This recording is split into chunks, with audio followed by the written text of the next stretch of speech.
Այսօր մեզ փորձում են համոզել, որ անկախության միակ նպատակը կուշտ ստամոքսի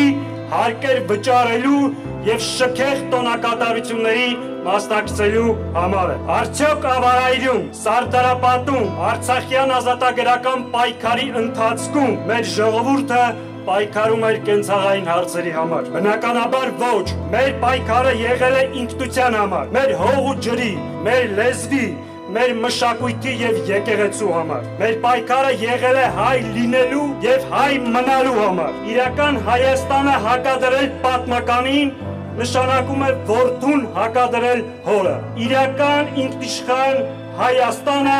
հայկական Հայաստանն է։ Իրական Հայաստանը չի կարող զուրկ լինել պատմությունից։ Իրական Հայաստանում չի կարող թիրախավորվել հայ առաքելական եկեղեցին։ Իրական Հայաստանում չի կարող ուրացվել ցեղասպանության փաստը։ Իրական Հայաստանում չի կարող փակվել Արցախի էջը։ Եվ վերջապես, իրական Հայաստանում ոչ մի պետության պահանջ չի կարող ավելի բարձր լինել, քան մեր անկախության հռչակագիրը։ Նրանց պատկերացրած նոր հանրապետության մոդելը իրականում հետևյալն է։ Պետություն, որը պետք է ունենա Ադրբեջանի պահանջած սահմանադրությունը, պետություն, որը հրաժարվում է իր անցյալից, իր պատմամշակութային ժառանգությունից, պետություն, որը պետք է ունենա սահմանափակ զինված ուժեր և իր տնտեսությամբ ու անվտանգությամբ ամբողջությամբ կախված լինի Թուրքիայից և Ադրբեջանից։ Սիրելի հայրենակիցներ, այս հրեշավոր ծրագիրը իրականություն կդառնա, եթե Փաշինյանը վերարտադրվի և հանրաքվեի միջոցով փոխի սահմանադրությունը, մեր ժողովրդին ևս մաս դարձնելով այս հանցագործությանը։ Սա մարտահրավեր է մեր ժողովրդին, ողջ քաղաքական դաշտին և բոլոր դերակատարներին։ Այս մարտահրավերը իբրև գոյաբանական վտանգ պահանջում է համազգային և համահայկական պատասխան։ Մենք այդ մարտահրավերը ընդունում ենք, ստանձնում ենք մեր բաժին պատասխանատվությունը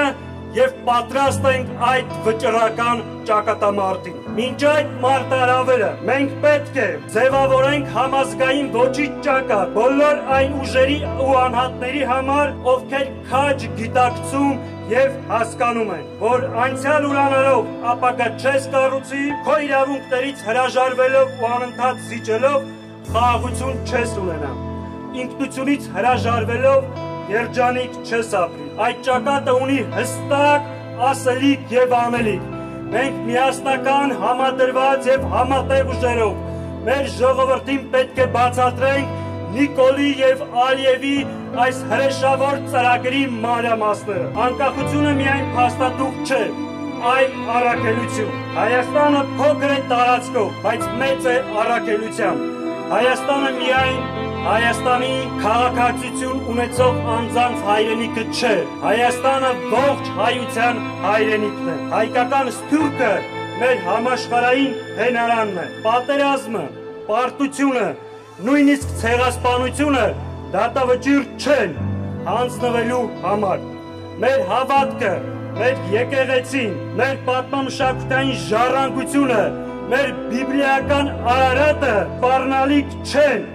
այլ արժանապատիվ ապագայի միակ երաշխիքը։ Հայաստանը պետք է լինի ոչ թե իրականության հետ հաշտվող, այլ իրականություն ստեղծող պետություն։